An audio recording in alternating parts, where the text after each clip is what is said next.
Hello and welcome today to this 4i lab and the process we are going to demonstrate for you is the rapid prototyping process. Okay. So let me just comment a little bit about what this rapid prototyping process is and how it helps in augmenting the industry, bringing into sort of micro features or micro parts. Okay. So the rapid prototyping is about sectional printing of material. It is also known as three-dimensional printing. The whole idea is that if there is any complex feature or shape as a CAD file which is available, the system tries to section that particular CAD file into small elements, okay? And each element is being deposited by means of plastics which are typically two in kind. One is either polycarbonate or ABS plastic, and this particular machine has the capability of handling on the plastics. Although in the current domain of technology, there exist machines which also do the same with metals. Okay, so they are called fusion deposition modeling or metal fusion deposition systems, and they are used for non-strategic parts, particularly things like, let's say, coat hooks or aesthetic furnitures, etc., made up of metals. Okay, so the advantage behind 3D printing, this area is also known as layered manufacturing because you are manufacturing layer by layer. And the advantage behind such manufacturing processes is typically in terms of the saving of excess material that you otherwise incur in other contact machining processes where there is a lot of waste which is generated in forms of chips, okay, or even in other forming processes or associated, let's say, casting processes which are primary manufacturing processes. There is always a tendency of formulating a layer which is eventually removed. Okay. So in this particular application, the layer deposition process, the advantage is that such savings can happen in terms of obtaining a direct surface finish without performing any other machining process after this process has been done. There are several processes, there are several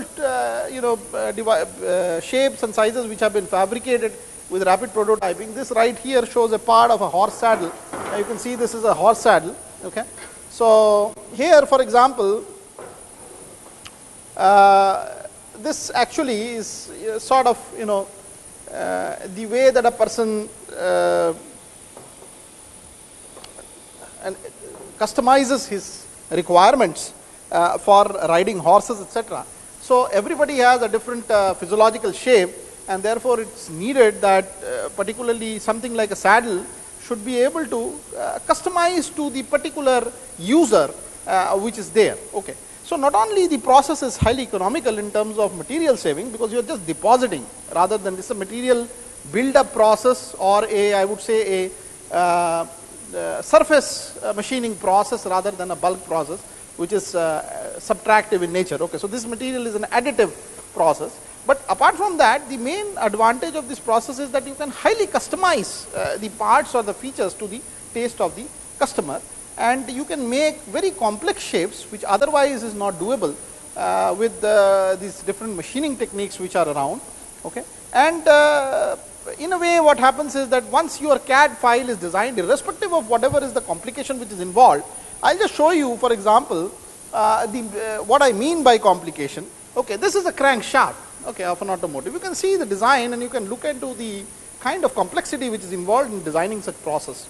Typically this is used in the automotive industry, and the way you generate it is in forming processes. But here you're basically depositing and making a scaled prototype or a model through which you can probably formulate the next step, okay, which can be used for die manufacturing for that forming process to happen. Okay. So one advantage of this kind of a process is because of the complexity of the shapes it can handle, it can be used as an intermediary for some of the primary manufacturing processes also. Okay. So in a nutshell, what I am trying to say here is that there are a lot of advantages associated with rapid prototyping. One of them is, of course, the high level of customization. Another is the ability to handle complex designs or parts. Third is a lot of material saving because it is a layered model and there is no secondary material which is wasted in the process. And then this can formulate an intermediate process for final primary manufacturing processes like forming or casting, where probably you have to do the mold development or you have to do the die making. So some kind of a prototype is needed, okay, in order to envision and design such a system. So having said that, the question comes how this layered deposition model works. So as I told you, the first step is about making a CAD file and sectioning the CAD file into slices or pieces. These slices could be close to about whatever the resolution of the equipment gives in this particular case. And as I told you, this machine handles two different equipments, that is ABS as well as PC. So for the ABS plastics, the minimum size of a slice which is available here is 125 micron, or 0.005 of an inch. Okay, and the basic raw material for this process comes as a roll. You can see this is a wire roll, okay, and this is what the basic raw material comes as. And this wire is fed from a very small nozzle, which actually is able to move in a XY plane with the information that it would have, the coordinate positioned information which would have from the CAD file. So supposing now there is a sectioned layer of such a complex part. I showed you a part can be as complex as this. So probably I have made a small section of this somewhere here, and I am actually seeing what are the coordinates of that particular section and defining the tool path. So the nozzle would actually move in that path and try to maneuver itself by dispensing this particular plastic here by heating it up to its melting point. So the nozzle is typically heated at 300 degrees Celsius in this case, so that it melts the plastic, and then the plastic flows across the nozzle, and it's going and walking across a tool path which is generated into the overall feature size, and it is depositing that layer of 125 microns. So once this layer is complete, it is dried up, the next layer is deposited, and so next layer the information will again come from the CAD file on the basis of next slice which the CAD has originated on the basic file of the design of the drawing.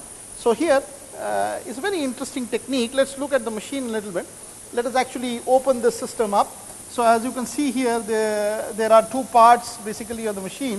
One is the controller part, and also the material feeding part. The rolls are now currently in position and they are fed in the system, and the controller here is actually indicating several different aspects, like what is the support material, what is the model, okay, and then there is a vacuum pressure and other pressures which are indicated.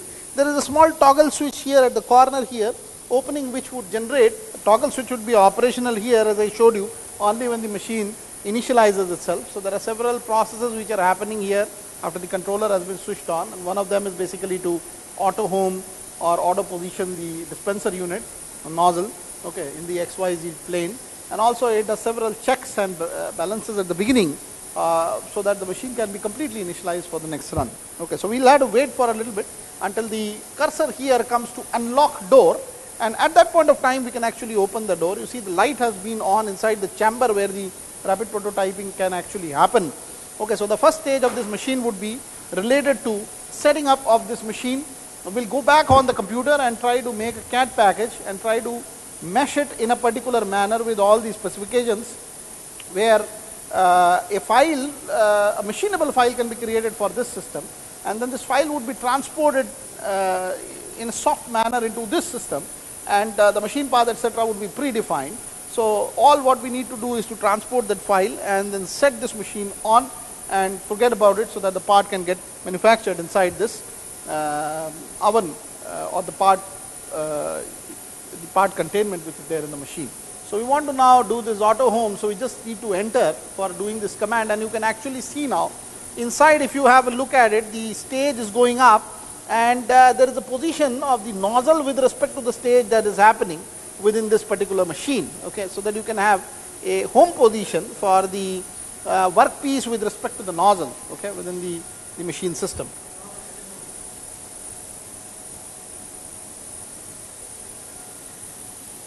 So it is still homing XY gantry and the Z stage, okay, so this process will take a little more time. You can also actually see right on the top here is the dispensing nozzle, which has come up and it is now trying to position in the XY direction, okay, once the Z is defined by the workpiece, and then it will be all about the way that the nozzle will be dispensed and the correct tool path would be mapped as per the CAD slice, which would come inch by, or few hundred microns by few hundred microns as you construct the part, the final part.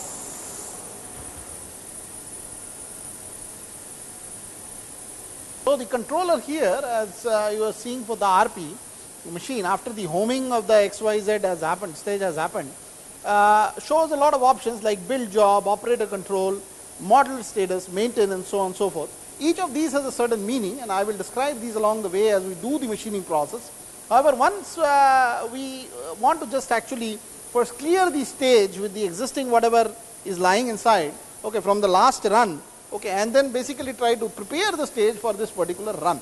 So what we are wanting to do is to sort of go into this operator control, which is the second option here, which I can use the cursor key to go, okay, and then enter on this operator control, which takes me into another menu, sub menu, which says unlock door, load, unload, so on and so forth. So I'm going to again enter because there's an unlock door option which is there, okay, and then it goes to another sub menu where again there is a symbol unlock door here, okay, and I'm going to actually sort of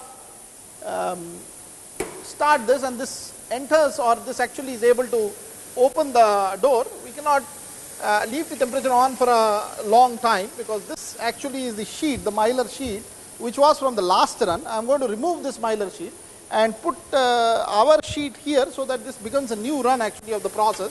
The oven is actually getting heated up to about 119 degrees Celsius. Okay, so it's a little risky to actually at this stage touch the sample surface, but you have to just ensure that the sheet that you are posting is actually at the very corner, okay, of this particular thing, and there is a guide there which actually ensures that it is at the corner.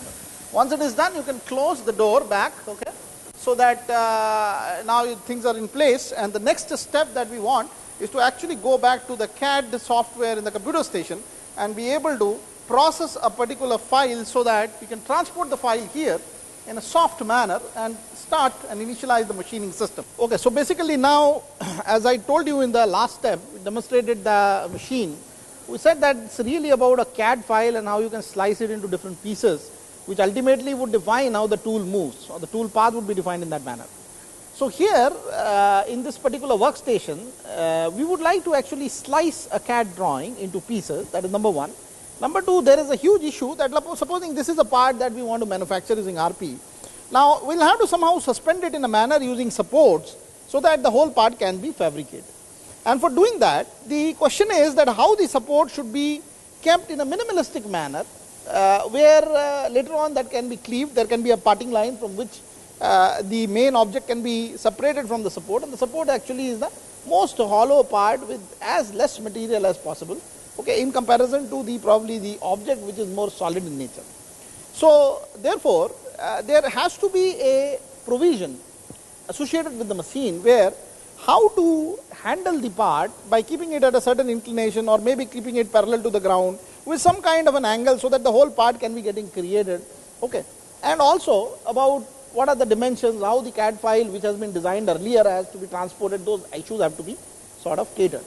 So today we are going to do the same. So with our FDM Titan machine that I showed in the last illustration, there are two different softwares which come with the system. One of them is called Insight, okay, and Insight version 9.1, which is actually used to define the layering, okay, and also define the tool path. So one issue is how to slice it into particular sections. Another issue, of course, is how to define the tool path. So both of these will be done in this manner. And then there is another software which is called the Control Center 9.1 version, which actually further illustrates how the object has to be placed in the overall Mylar sheet that had been shown in the last step, and if there are parallel objects to be placed, that how many objects would be there, which at a single go of the machine would be able to build up the job, etc. And you have to optimize the layout in a manner so that as many independent components can be developed together, that would typically give the yield of the process. Okay. So if the components are higher in that manner, the yield is also higher in a way. So that layout of the final placement of the jobs in the XYZ stage is given by the second software, Control Center. Okay. So we will do this later. The first version, of course, is the Insight, where we import and scan and try to section. Okay. And so let's look at how we handle it. This is the main screen of the software. So we actually go to the file menu, and in the file menu we actually can open up a file. So, here what I have done is, in the interest of time, I have actually made a CAD file earlier or borrowed it from some source, and typically this CAD data has to be saved as a .stl format for enablement of this Insight version 9.1 software to be able to read it. Okay, so therefore, the STL file has to be somehow opened using this Insight software. We open we go into this desktop, and then there is a folder which is there through a drop down menu. Okay, and then there is a crank final position. Okay, and there is a small part which is there, you will see, which we want to build using this system. Okay, so we open this file and transport this back to the scale. So, it is not scaled, we have to scale it because there is typically a confinement volume which would be defined by the bed size of the stage. I think I had mentioned it earlier that the bed size in the case of FDM Titan is about close to 16 inches times of 12 inches times of 14 inches. So, that is about the size of the biggest part that can be accommodated within this particular system. And I also defined that the minimum layer size that this system is able to resolve is about 125 microns. Okay. So, having said this, the parts appears to be in inches, and so it cannot be accommodated within this, and they are asking us to convert this STL into millimeters. Just for the sake of demonstration, we are going to do that this time, because it is going to be a micro part. Also, it is going to give an illustration that how the microsystems can be fabricated using this particular method. Okay, so we are going to select this model, and the model automatically is now translated and opened in the Insight version 9.1 software. Now, here there are different aspects which we need to consider for varying the different dimensions. So, this is not a very convenient way of locating the object, because naturally if you build the part like this, there is a tendency of the object to fall down or something like that. Okay. So, we want to actually locate it in a manner so that it is more convenient and we can very easily separate it from the remaining portion. And so, I am going to actually make the front portion of the part here as the bottom. Okay. So, I am going to actually now see what is the bottom. Okay. Take this up and then take this cursor all the way to this portion. So, this comes on the bottom and the part topples. Okay. So, now you can see the part has toppled and it has lied down on a flat surface, which is actually more appropriate for the purpose of doing RP or rapid prototyping. Okay. So, now there are these questions of what is the slice height, etc., like, for which I would like to set up this system. So, for slicing it, the first thing we need to control here is actually to do the machine setup. Okay. And you basically try to configure the modeler here in a manner so that you can define what is the layer thickness, etc., and what is the nozzle that you have to choose. We have to remember that there are about 4 nozzles in this system which has been delivered or specified by the manufacturer, and they are classified as 4 different types, starting from T12, T10, T12, T16 and T20. Each of them has a different orifice diameter, because ultimately if your slice height has to be more, naturally the dispensing rate also has to be more for the tool to actually be able to carve the object out. So, if the nozzle is slightly higher in diameter, in that case the dispensing would be faster, and therefore it can go to a higher layer thickness. Okay. So, it all is defined by that layer thickness, that how the nozzle selection, etc., to take place. Typically there are 2 different materials, as I told you earlier, that this equipment can handle. One is polycarbonate, another is ABS plastic. So, when you are talking about ABS, there are different layer thicknesses even which are available. Okay. And there are all the nozzles, including T10, 12, 16 and 20, all the grades of the nozzles are being used in that category. In the case of polycarbonate, system is a little less flexible, so there are only 2 layer thicknesses which are able to get catered, and one of them is about 0.01 of an inch, and another is about 0.07 of an inch, and there are only 2 different nozzle sizes which has to be used. So, in this particular drop down menu, you can see there are different aspects given here. The first is called the modeler type. So, let us actually see there are different machines which the manufacturer has. So, typically ours is a FDM Titan T1. So, we have to do this as a selection. Incidentally, this is also set as a default selection in the software. So, you need not worry about it. You can keep that as the default value which the software takes.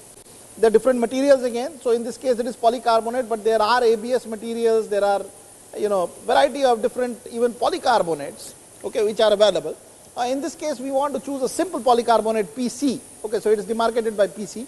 So, we are going to take this up. Okay. Now, my model automatically the model material color is defined as white in this case, and then the question of support material comes.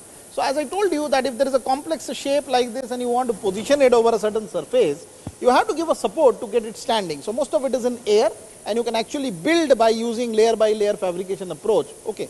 And the support is very critical because this is a wasted material. Later on you have to remove this material, and the material would be removed as if it is a parting line and it is coming out of that. Okay. So here in this particular case you can see the support material being defined by on the polycarbonate. So the option that is being set up in the software is that if there is a PC part, typically the support will also be of the PC. Okay, so the PC support is defined here. Although you can change it probably by going into the the setup of the software, but at this time we want the material to be same, so we are selecting PC support. Then if you want to really invert any build materials, the answer we don't want to do the invert build material option. Cut. So the invert build of material option actually is particularly when there are more than one materials to be selected.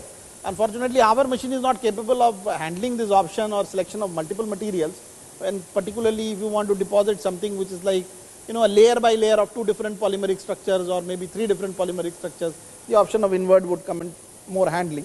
There is a slice height option which is kept here. Now you can see there are 2 different slice heights. One is 0.007 of an inch and one is 0.01 of an inch, which makes this about close to about 250 microns. Okay. And we want to select the thicker slice height because in the interest of time we want to complete this fabrication process earlier. So we are going to build this slice 250 micron by 250 micron. One layer would be 250 micron, and that's how the whole slicing would be done in the Insight package. Okay, so it's essentially a slicer package of a CAD file that we are talking about. And automatically, if you see that if you select this 0.01 option, automatically T16 nozzle is selected, which means that this would be able to handle and dispense the 250 microns layer. So T16 is probably a slightly thicker in diameter nozzle which is existing in this particular case. If you had selected 0.007 as given earlier here, then you will automatically see that T12 is being selected automatically. That means a lower size orifice nozzle is selected in that particular case. So it is very obvious that the software is quite friendly. It will minimally work in a manner so that it actually tailors all these systems. Finally, we make it okay by pressing on this right button here. So now you can see the text box which comes here on the top is mentioning FDM Titan T1, slice height of 0.01, model of T16 tip to be used, a polycarbonate part and a polycarbonate support. All these options have come here, which shows that the machine has now accepted the various different options associated with this system. Now the question of slicing comes into picture, and I would just like to illustrate a little more of how the component is placed, so and the styling, how the styling would be happening. So you have different options here on the right side of this particular system. You can see there is a part interior style. Okay, and if I just click down on this drop down menu, there are 3 different options, namely solid normal, sparse and sparse double dense. Okay. So what it means essentially is there are 2 different options this machine has. One is that it has a honeycomb layout structure, which is sort of a lesser density structure, and then there is a flat plate structure which is there. So the tool may move in like a honeycomb manner. The tool may also move in like a layer by layer. Okay. And the solid normal would mean that we want the bulk to be equally dense, okay, and it may be depositing layer by layer, or maybe even the tool path, even if it is like a honeycomb like structure, would be so close to each other that they would be considered to be one whole. Okay, so this is the denser form which is available. There are different other options which are there, namely sparse, which would mean that this is typically sparse when you talk about supports, etc., where very less amount of material is deposited and the gap between the materials are very high. So it is like a packet of cardboard, a corrugated cardboard, okay, where there is a honeycomb kind structure and then there are 2 layers which are giving the toughness or the strength to the whole sheet. So support can easily be done in that manner because support is not to be used for any future applications. The support is only temporary sort of dismantleable structure, which is only because you want to support the object to its place to build it. Okay. So you can actually in this particular case select the solid normal because it is a real part, it is a crank, and we are selecting the densest and then you have a visible surface style. So, there are two different, one is normal and another is enhanced. So, we will select the enhanced option here, which meaning that the surface would be quite integrated and the surface would have very good topology. Okay. There is a support style again. The support style can be just basic support or a smart support. So, let me just illustrate what it means a little bit. Supposing there is a object like this and you want to place it on a certain angle, okay, in order for the RP system to build it layer by layer. When it does it, there is a question of support which comes into picture.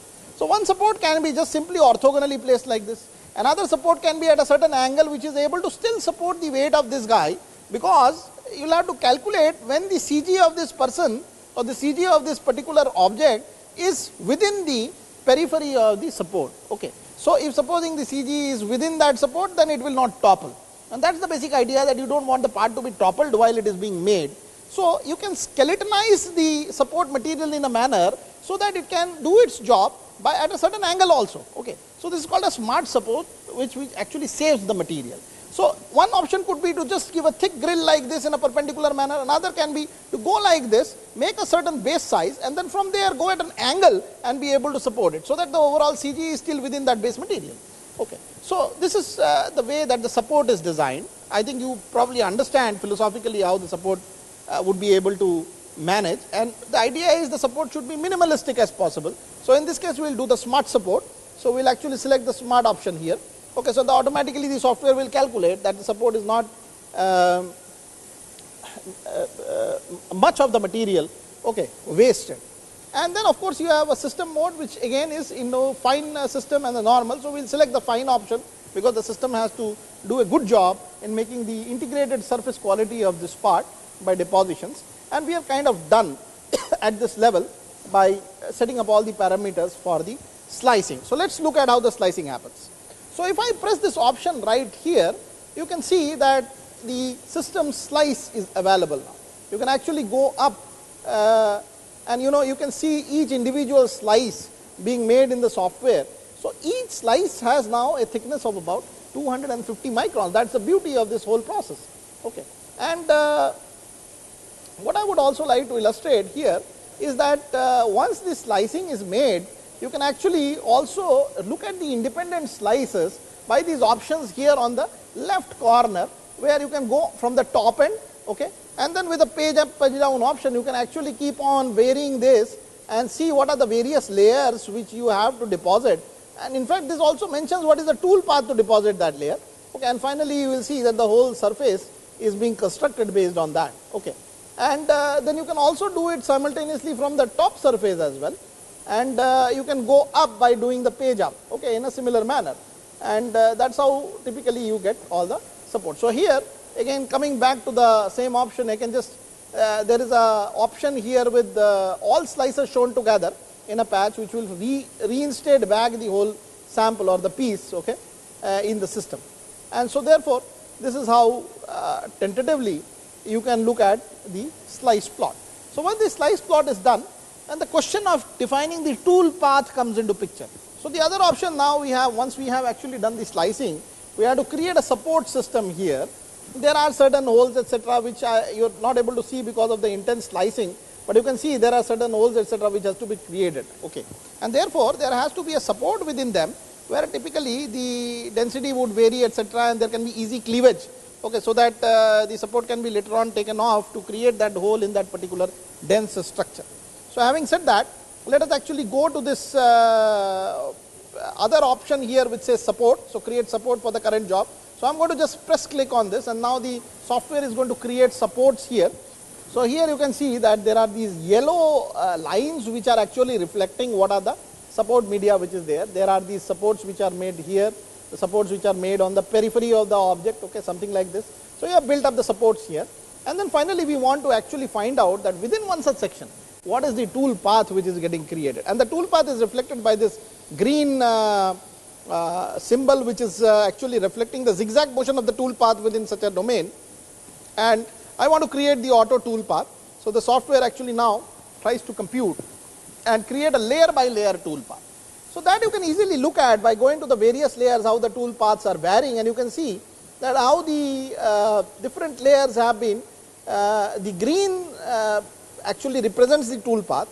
So you can see that how the different layers are having a certain tool path defined where the nozzle would actually do the dispensing action. Okay. And typically that's how the whole system is based on. So this is typically the support structure. As you can see, it is much lesser in terms of the density of the material, because it will be like a honeycomb kind of a structure. The distance between the two dispensing points would be much more, okay, in that, because this is something which is in any event going to be sacrificially removed, and the material has to be as low dense as possible, so that we can make lesser losses than is possible. So therefore, this is how actually the whole system is made. So let me just recall what all steps we did it. We opened a CAD file in the .stl, available in the .stl format. Then we tried to size it down to the volume of the box, which is 16 times or 14 times of 16 inches cube in our system FDM Titan. After doing this fitment of the component within the volume of the box, we did various options to it. First of all, we tried to define the material. We wanted to define the slice height, okay, and the tip size. These things were selected. Once that was selected, then we are kind of ready with the next step, which is the slicing option. So we go to the slicer command or slicer menu, okay, and then slice it into these 250 microns. You can see the slice lot coming out by going to the logo here in the top left corner, which says from top to bottom you can actually look at various slices, see if they are interfering with each other, is there a problem in the toolpath, etc., in the slice, etc.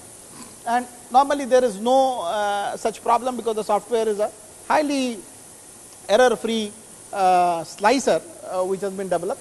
And then you can also give the various material texturing or patterning by mentioning whether it is a solid normal or whether it is a sparse or sparse double dense kind of a layout, which automatically means that you may vary the densities of various zones, making it corrugated in some places and uncorrugated if you need. Here in this case, we wanted the whole model to be made out of a solid block with uniform strength all through, so we have chosen the solid normal. Okay. We also talk about the visible surface style and also the finesse with which the machine would deposit, and also give a support style which would save off the material. Remember, we did the smart style in this case, which would allow the material to be minimalistic for doing the supporting action of the component. So once all these things are defined, we then try to see the or give the support structure of the material, and once the support structure is also defined, then we do the tool path. So once the tool path is planned, as you saw that the material had a denser tool path than the support structure, which means that the support was much less material, just only intended to support the material of which would be parted away later in a non-useful material. Once this is done, the file is complete. We can save this file, looking at the complete illustration here, okay, and save it, and going to the save option here. So when we save the current job, it will automatically be saved off at the same place, okay, just this new folder, the same location, just beneath the file that was initially extracted as the .stl file. Okay. And so therefore, we will just save this here. Of course, there is some overwriting existing job in the same name. We have to just do that overwriting here, so that the job is now saved as a .cmb file, which would be later on able to get extracted by the other version of the software, which I actually told you at the beginning was this control center. Okay. And this control center is a software which would now fire particularly the job all the way to the tool. So before starting this also, I would just like to sort of do some settings in the internet protocol, because this machine here, the computer, is connected to the FDM Titan through a certain LAN protocol, okay, and this LAN protocol has to be initiated for this particular PC. So what I am going to do is to actually go all the way to the network connections here, okay, open network sharing center, and then go all the way to the local area connection network here, and then enable or disable certain properties. Okay, so what I am going to do is to go into the properties here and select this Internet Protocol version 4, by virtue of which it is being set. So we see the properties here. You can see the machine is preset in the IP address 172.28.21.42. This is the IP address of the machine. So this protocol has to be initially defined, so that you can, whatever you do in the CC the control center here would automatically be operated online, or it will be sent online to the FDM Titan. And once we do, or once we are through all this process, we'll again go back to the machine and see how this job, which now got queued up in the machine server or the machine's controller, would be able to do the printing, the 3D printing in the machine itself. So here again the system is very easy. We just insert the particular CMB file by opening the crank final, which had done before. So this is selecting this particular file. So when we open it now, you can see the crank final file has been placed exactly at the center stage, okay, of the FDM Titan. So you may decide to make several versions of this copy, or put different parts together, or lay out, in a conducive manner, so that you have the whole area being exploited. You remember, every time the tool has to deposit, it has to go back to its 0 position or home position. So it is a better idea to do parallel processing by parallelly printing many parts together. And so here the idea is to be able to sort of take this feature and make something where you can have multiple of these features, okay, together. So you can actually make a copy of the same, okay. So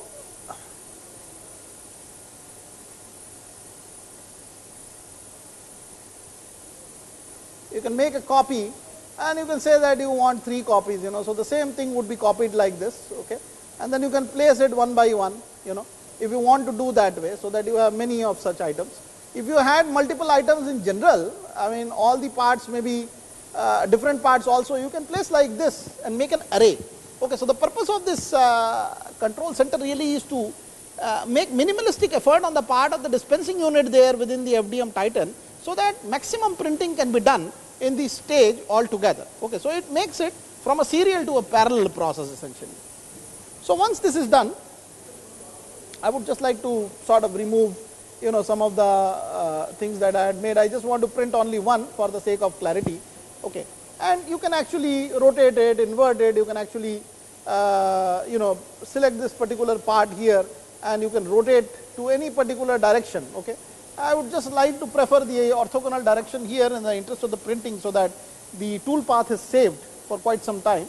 Every time it positions back to the XYZ is a lot of work for the tool as well, okay. So once this is done, I think I would just like to build the job, okay, and there is a build job menu which is here. So the moment I click it, the job is now almost ready, okay, and you can see probably that the job is in the queue already, okay. So you can see that there is a pack/crank final admin, okay, which has actually been started at 15:02 hours on today's date, that is 18/9/2014, and the estimated build time is given here to be about 47 minutes. Also, what is important for us to look is that what is the machine loading at this time. So you already saw the material confinement. I am going to illustrate this again, that there are these material canisters which are the initial raw materials, those wires which you have to feed in. So there is actually a calculation done by the machine itself which talks about how much amount of material is left here, which is about 86 inches cube, okay, in the model canister. And the support canister has a material of about 37 inches cube. And the amount of model and the support materials which are needed are also mentioned here as 0.407 inches cube and 0.038 inches cube. So typically you have to understand that these two which are needed should be lower than the material which is available, okay. So once this condition is met, I think we are all set to do the machining operation, which we will see in the next illustration. So here now, you can also in the software, after looking at the queue, you can look at the systems view, which gives you an idea of the time. This is going to take about 47 minutes. So the position here really shows the start time. It's about 2:10 right now in the day, so you can actually get this. So it's going to start at 2:10 and complete at about close to somewhere beyond 3, something like that. Now, because there is going to be a heating time, there is going to be a cooling time, the actual printing time is about 47 minutes, but there is going to be a pre-processing time which is needed for the controller to be set in, so that the total time duration that the whole job would take is near about close to 340. So it's about an hour from which the job would be finished. So all these details can be described on this particular system. It's very helpful for the user, so that he can actually process and plan how much time the machine will operate and when it needs to be done.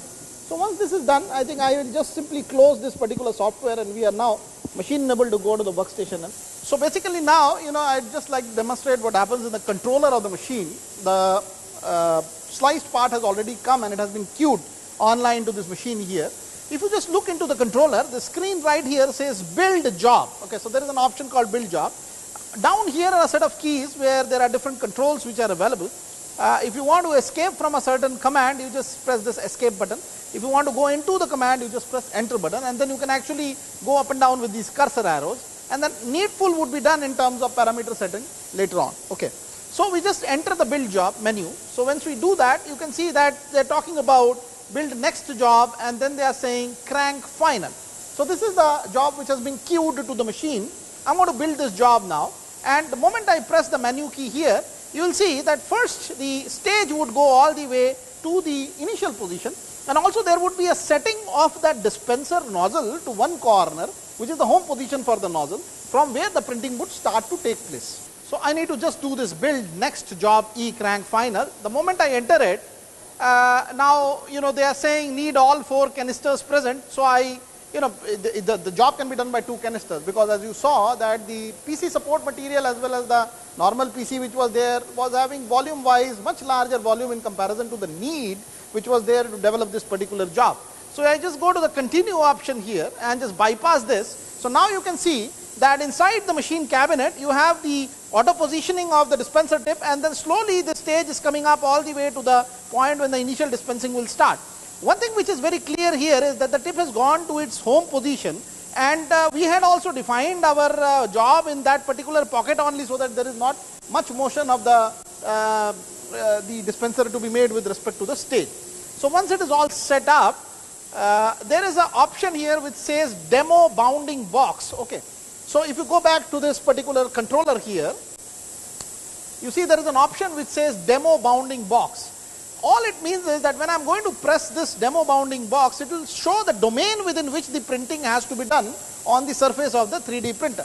Okay, so I am going to just select this particular operation here, do the enter, and you can see that there is a domain the tool path has gone inside. So the domain which the tool path has gone inside, the moment I enter demo on the, you can see that there is a square domain which the tool dispenser is going. This is kind of the domain where the workpiece printing would be actually done. So now I just continue it. So go to the next option and continue and enter it, and now the whole auto calibration activity in the machine would be in automatic mode, and the whole printing would start happening, okay, where there would be a dispensing and writing of the particular shape on a slice by slice, okay, on the Mylar transparency film.